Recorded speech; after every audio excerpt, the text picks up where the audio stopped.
திருத்தூதர் புனித யாக்கோபுக்கான நவநாள் ஜெபம்.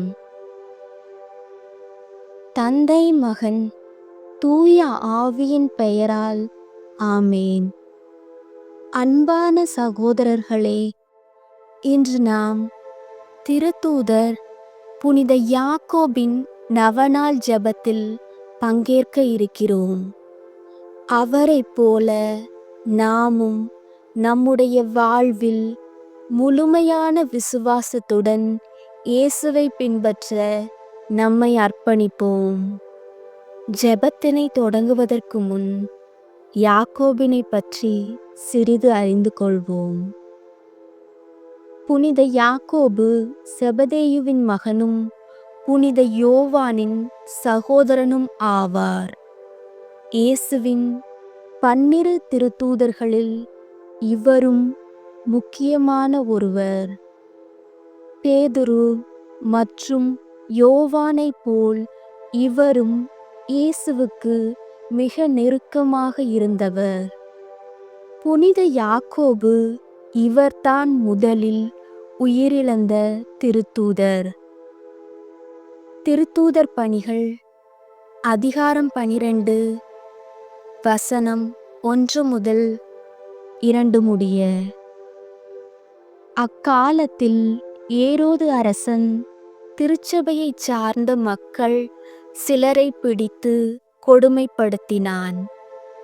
யோவானின் சகோதரரான யாக்கோபை வாளால் கொன்றான். இது அவருடைய விசுவாசத்தின் ஆழத்தை காட்டுகிறது. புனித யாக்கோபு ஏன் முக்கியமானவர்?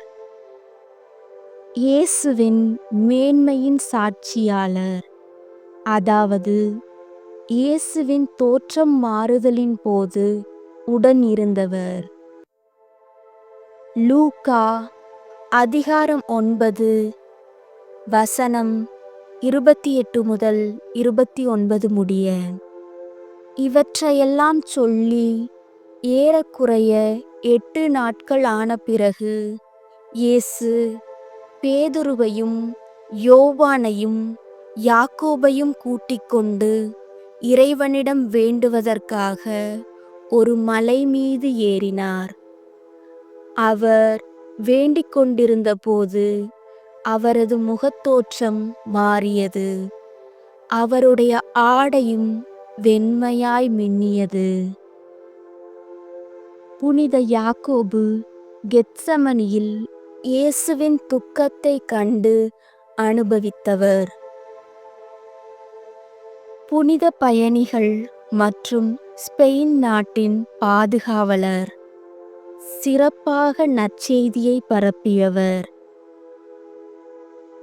லூகாஸ் அதிகாரம் 14 வசனம் 26. என்னிடம் வருபவர் தம் தந்தை, தாய், மனைவி, பிள்ளைகள், சகோதரர், சகோதரிகள் ஆகியோரையும், ஏன் தம் உயிரையுமே என்னை விட மேலாக கருதினால் அவர் என் சீடராயிருக்க முடியாது. புனித யாக்கோபை நோக்கி நாம் என்ன ஜெபிக்கலாம்? புனித யாக்கோபை நோக்கி நாம் துணிச்சலான விசுவாசம் வேண்டி, நோய்களிலிருந்து குணம் வேண்டியும் மற்றும் உள்ளார்ந்த அமைதி வேண்டியும், வாழ்க்கை பயணத்தில் வழிகாட்டுதல் வேண்டி, குடும்பத்தில் ஒற்றுமை வேண்டியும், நற்செய்தி பரப்புவதில் மனவலிமை வேண்டியும் அவரிடம் நாம் ஜெபிக்கலாம். யாக்கோபு அதிகாரம் 1 வசனம் 12. சோதனையை மனவுறுதியுடன் தாங்குவோர் பேறு பெற்றோர், ஏனெனில் அவர்களது தகுதி மெய்ப்பிக்கப்படும்போது தம்மீது அன்பு கொள்வோருக்கு கடவுள் வாக்களித்த வாழ்வாகிய வெற்றி வாகையினை அவர்கள் பெறுவார்கள். நவநாள் ஜெபத்தை தொடங்குவோம். எங்கள் பரலோக தந்தையே, நீர் புனித யாக்கோபை உமது மகனாகிய இயேசுவை பின்பற்ற தேர்ந்தெடுத்தீர். அவர் தம்முடைய உயிரையே நற்செய்தி பரப்புவதற்காக கொடுத்தார். அவரின் துணிச்சல், விசுவாசம், சாட்சி ஆகியவற்றை எமக்கு தந்து நானும் அதை பின்பற்றி வாழ வேண்டுமென உம்மை மன்றாடுகிறோம். ஆமேன். இறைவார்த்தையுடன் கூடிய சிந்தனை. மத்தேயு அதிகாரம் 20 வசனம் 20 முதல் 28 முடிய. பின்பு செபதேயுவின் மனைவி தம் மக்களோடு ஒரு வேண்டுகோள் விடுக்குமாறு இயேசுவிடம் வந்து பணிந்து நின்றார். உமக்கு என்ன வேண்டும் என்று இயேசு அவரிடம் கேட்டார். அவர், நீர் ஆட்சி புரியும்போது என் மக்களாகிய இவர்கள் இருவருள் ஒருவன் உமது அரியணையின் வலப்புறமும் இன்னொருவன் இடப்புறமும் அமரச் செய்யும் என்று வேண்டினார். அதற்கு இயேசு, நீங்கள் என்ன கேட்கிறீர்கள் என உங்களுக்கு தெரியவில்லை. நான் குடிக்கப் போகும் துன்பக் கிண்ணத்தில் உங்களால் குடிக்க இயலுமா என்று கேட்டார்.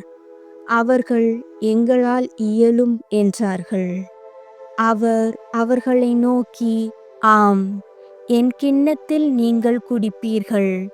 ஆனால் என் வலப்புறத்திலும் இடப்புறத்திலும் அமரும்படி அருள்வதோ எனது செயலல்ல.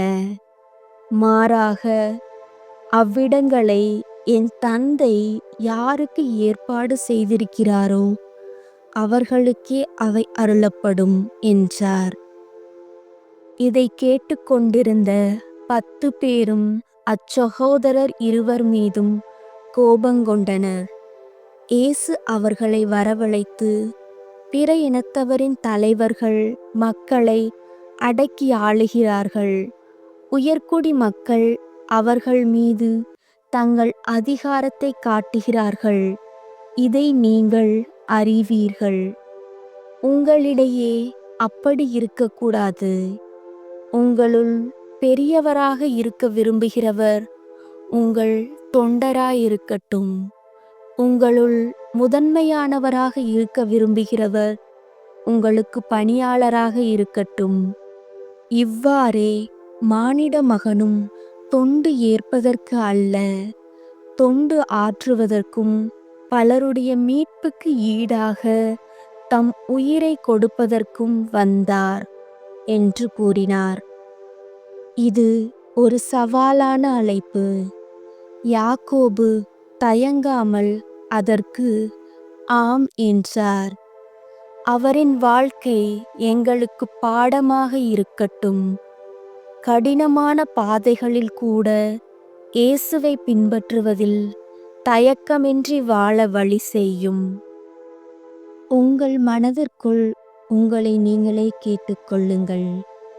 நம்மால் அந்த துன்பக் கிண்ணத்தை குடிக்க முடியுமா? நாமும் முதன்மையானவராக இருக்க விரும்புகிறோமா? அல்லது இயேசுவை போல் பணிவான தொண்டராய் ஆக விரும்புகிறோமா? சிந்திப்போம். புனித யாக்கோபுக்கான வேண்டுதல் ஜெபம். அன்னை மரியே, எங்களுக்காக வேண்டிக் கொள்ளும். இயேசுவின் நேசர் புனித யாக்கோபே, எங்களுக்காக வேண்டிக் கொள்ளும். மாறுபாட்டின் சாட்சியாளரே, எங்களுக்காக வேண்டிக் கொள்ளும். மறைபரப்பின் முதலாவது சாட்சியாக உயிரிழந்த தூதரே, எங்களுக்காக வேண்டிக் கொள்ளும். பயணிகளின் பாதுகாவலரே, எங்களுக்காக வேண்டிக் கொள்ளும்.